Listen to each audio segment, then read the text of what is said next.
A few years ago, something like this would have been impossible. Today, it can happen to anyone.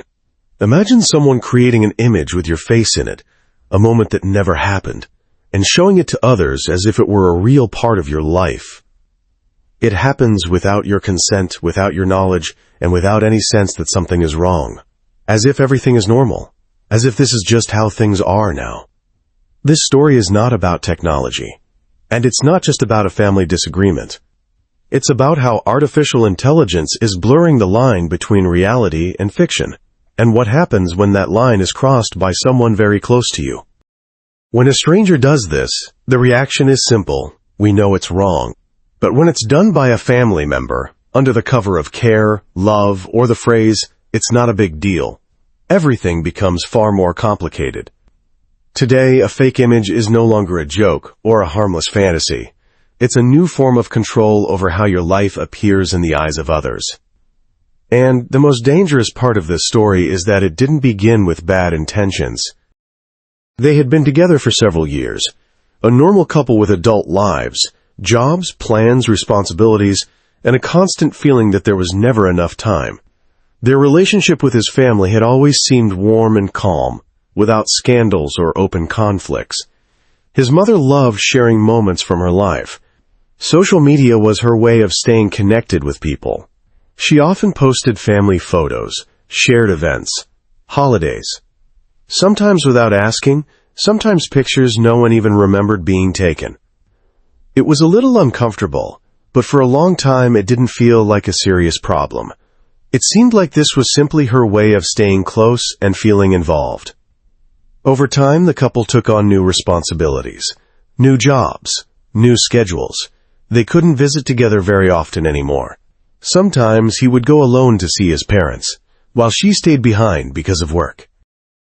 And then, one day, something strange happened. She started receiving messages from people she knew. Congratulations, jokes, casual comments. Everyone seemed convinced that the couple had recently spent time together with his parents. She had no idea what they were talking about. When she opened social media, she saw the post that explained everything.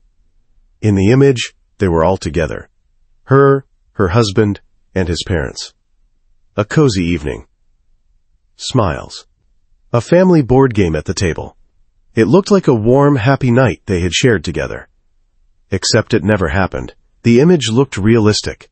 Too realistic. It had been created using artificial intelligence.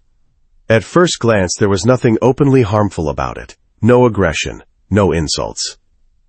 But something about it felt deeply wrong. It showed an event that never existed, yet it looked convincing enough that other people accepted it as real. That was what unsettled her the most. Not the image itself, but the feeling that someone had edited her life without permission. She showed the image to her husband, and his reaction was similar. He didn't yell, he didn't accuse anyone, he simply felt an uneasiness he couldn't quite put into words.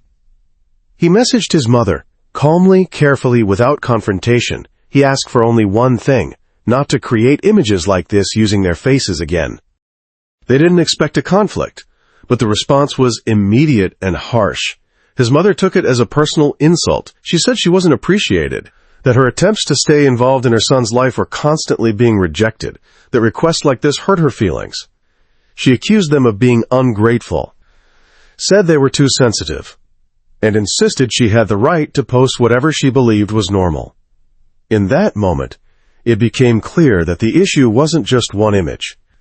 The problem was that a boundary which felt obvious to one side simply didn't exist for the other. The woman felt confused.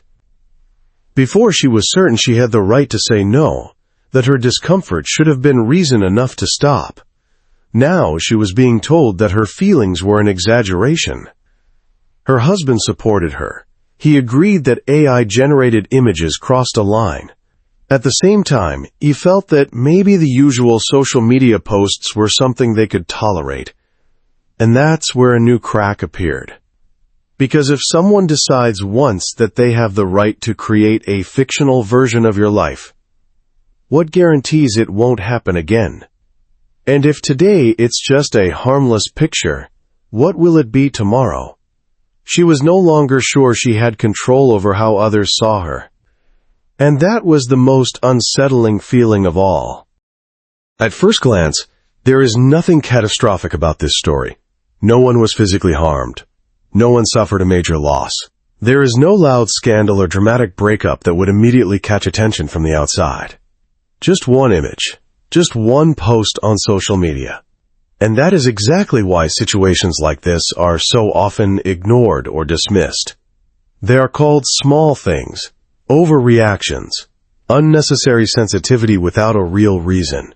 But the real problem in this story is not the image itself. The problem is that someone chose to create a version of reality that was convenient or emotionally satisfying for them, and used another person's life to do it, not as a memory. Not as a private fantasy, but as a public fact. What matters here is not that the image was created using artificial intelligence.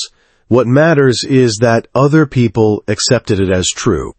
They believed the meeting had happened. They believed the emotions were real. They believed this moment was part of an actual life. And almost no one stopped to ask whether the people in the image had the right to say no. When boundaries are crossed by a stranger, it is easy to call it wrong. In those situations, there is usually no confusion. But when the same thing is done by someone close, everything changes. Guilt appears, a sense of obligation, the fear of hurting someone who believes they were acting with good intentions. And very often, this is what makes people stay silent, even when they feel uncomfortable. They begin to question their own feelings instead of trusting them.